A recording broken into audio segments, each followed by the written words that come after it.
4 PM news network में दोस्तों आपका स्वागत है। मैं हूं आपके साथ राशिद ज़हीर। पहलगाम के बारे में जो कार्रवाई करनी चाहिए वो हो रही है या नहीं। तवलीन सिंह का एक इंटरव्यू आया, एक आर्टिकल छपा, उसमें उन्होंने तफसील से दिया और ये भी बताया कि किस प्रकार से पहले ही सूचना थी कि श्रीनगर के आसपास टूरिस्ट पर कोई हमला हो सकता। इसके मद्देनज़र फोर्सेस ने, एजेंसीज़ ने कुछ कार्रवाइयाँ की भी थीं, लेकिन वो बजाय श्रीनगर के पहलगाम में हो गया। अब पहलगाम का जो असर है, उस पर जो कमियां हैं, उसको कैसे दूर किया जाए। कश्मीर में चल रही होंगी गतिविधियां, लेकिन बंगाल में भी चलने लगी हैं। बंगाल में एक ज़माने से ममता बनर्जी की सरकार को किस प्रकार से पंगु कर दिया जाए, किस प्रकार से अपने हाथों में ले लिया जाए, ये कोशिशें चल रही हैं। लोकतंत्र के एतबार से भी चल रही हैं और प्रशासनिक स्तर पर भी जो हो सकता है, शासनिक स्तर पर भी जो हो सकता है, उसके अंदर भी यके बाद दीगरे मशवरा चलता रहता है। कभी कोई कहता है राज्यपाल का शासन लग जाएगा, राष्ट्रपति का शासन लग जाएगा। मुर्शिदाबाद में वो दंगा हुआ, इस तरह के दंगे संभल में भी हुए, दुनिया भर में हो रहे हैं। दुनिया भर इन द सेंस देश के कई जगह हो रहे हैं, लेकिन बंगाल पे बड़ी आंखें इसलिए हो जाती हैं क्योंकि वहाँ पर बीजेपी की सरकार बन नहीं पाई।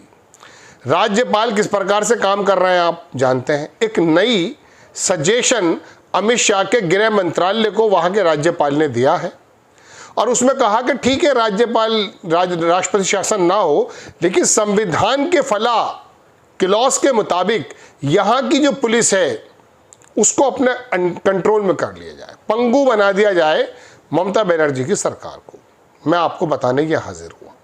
दोस्तों, बात यह है कि मुर्शिदाबाद का जो दंगा या छोटा मोटा जो भी कुछ था, 2 या 4 लोग उसमें मरे, 5 तो संभल भी मर गए थे, मरते रहते हैं। उत्तर प्रदेश के मेरठ में कई बार मर चुके, NRC में मर चुके, दुनिया भर में। कभी ये राष्ट्रपति शासन की बात आपके सामने आती है? नहीं, चूँकि बीजेपी की सरकारें अगर जहाँ मौजूद हैं वहाँ तो गोया के राम राज्य आ चुका है।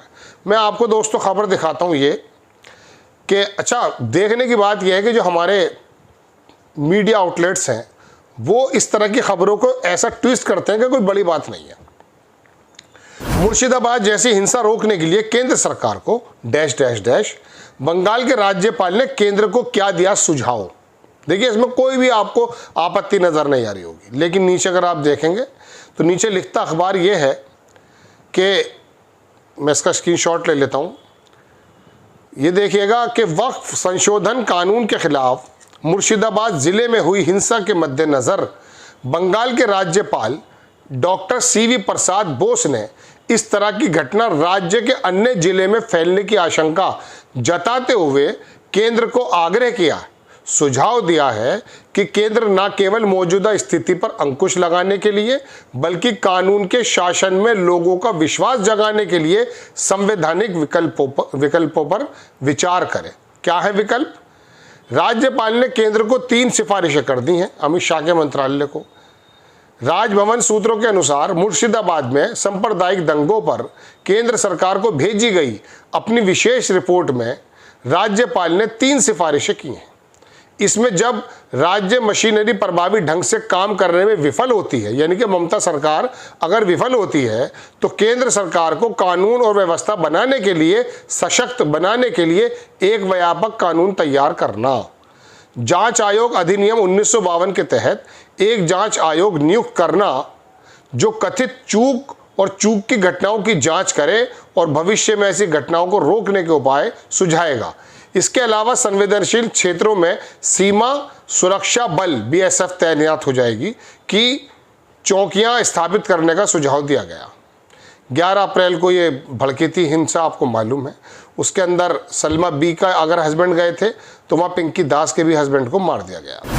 बात ये दोस्तों, ये अब तक तो ऐसे प्रावधानों का इस्तेमाल नहीं हुआ है कि चुनी हुई सरकार के ओवरलैप करते हुए केंद्र ने वहाँ पर सुरक्षा बलों को और तमाम चीज़ों को अपने हाथ में ले लिया हो, लेकिन यह सारे विकल्प देखे जा रहे हैं। ज़मीन पर आए थे चुनाव लड़ने, उसमें जीत नहीं पाए, ममता बनर्जी ने बाहर कर दिया सीमा से। वहाँ एक ऐसा मामला चला कि ममता बनर्जी के पैर में चोट लगी और उसके बाद फुटबॉल के ऊपर पैर रखा हुआ था, ममता बनर्जी का बैंडेज हुआ, ऐसा एक बनाया गया चित्र। और बंगाल के अंदर एक ऐसी संचार कर दिया गया कि ये लोग तो बाहर के हैं। और ममता बनर्जी ने पहले से बड़ी जीत को दोबारा से या तिबारा से या चौबारा से दर्ज करते हुए सरकार को बना लिया। ये टीस लगी हुई है। 200 सीटों का टारगेट लेकर गए थे अमित शाह। कोरोना का भी कोई ख्याल ज़्यादा नहीं था। चुनावों के अंदर प्रक्रिया चल रही थी। राज्यपाल साहब जो हैं इनको बड़ी परेशानी है। 2 या 3 राज्यपाल को दिक्कत होती है। एक तो आजकल तमिलनाडु में चल रही है और एक से नाम बंगाल में, दिल्ली में बहुत थी, लेकिन वो सरकार चेंज हो गई। अब कोई दिक्कत ही नहीं है। राज्यपाल जानते हैं वहाँ पर कौन है, एलजी कौन है, कोई खबर नहीं। स्मूथली काम चल रहा है। डबल इंजन ट्रिपल इंजन की सरकार चल रही है। अब आ जाती है बात कि साहब, मुझे अचानक केजरीवाल की बात पे याद आ गया। आजकल जो चल रही है बहस, हमारे धनखड़ साहब भी हैं और तमाम लोग कह रहे हैं कि साहब, चुनी हुई सरकार जो कानून बना देती है उस पर सुप्रीम कोर्ट क्या कर रहा है। ये बात आ रही है ना। मुझे केजरीवाल की बात पे याद है, चुनी हुई सरकार ने कानून बनाया था, सुप्रीम कोर्ट ने पक्ष में भी दिया था, लेकिन केंद्र से जाकर के कानून बना करके नया उसको ओवरलैप कर दिया गया। तो ये जो सुप्रीम कोर्ट के बारे में आवाज़ उठाते हैं निशिकांत दुबे टाइप लोग, इनको समझ लेना चाहिए कि चुनी हुई सरकार का जो आप बता रहे थे कि हमने कानून बना दिया, ये मुझे याद आ रही है राज्यपाल, इसी तमाम ये लड़ाइयाँ चल रही हैं, राज्यपाल, सुप्रीम कोर्ट और चुनी हुई सरकारें। इसके अंदर इनके गोल पोस्ट बदलते रहते हैं। बंगाल के जब गवर्नर थे धनखड़ साहब, उनका ख्याल कुछ और होता था। वो ज़माने में राज्यपाल को बड़ा ज़रूरी समझते थे, राष्ट्रपति को बड़ा ज़रूरी समझते थे, अब भी समझते हैं, और चुनी हुई सरकार को थोड़ा उसके बाद में रखते थे। आज चुनी हुई सरकार को ऊपर रखा जाता है, सुप्रीम कोर्ट को, राष्ट्रपति को पीछे रखा जा रहा है। दोस्तों, बात यह है कि आप कितने कौन सी चीज़ अपने हाथ में लेना चाहते हैं। ये जो राज्य की होम मिनिस्ट्री होती है, पुलिस का जो बाकायदा तैनाती का मामला होता है, ये एक ऐसा होता है, किसी भी प्रदेश की परफॉर्मेंस को अगर जांचना है, मापना है, तो होम मिनिस्ट्री का रोल ज़बरदस्त आता है।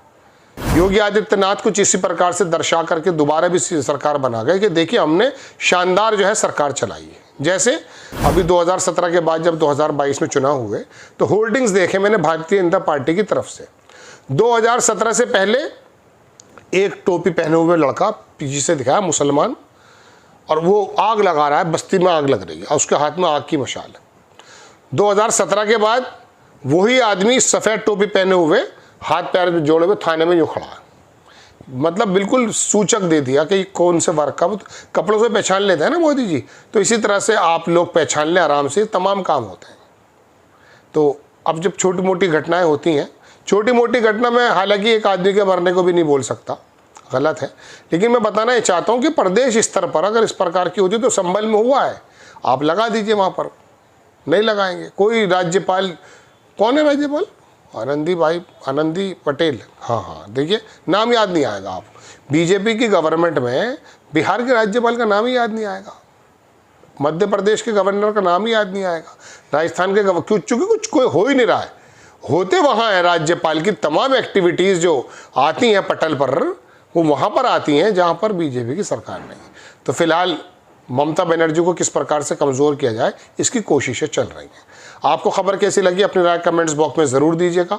चैनल को सब्सक्राइब कीजिएगा, शेयर कीजिएगा। नेक्स्ट टाइम मैं किसी खबर के साथ हाजिर होता हूँ। जय हिंद।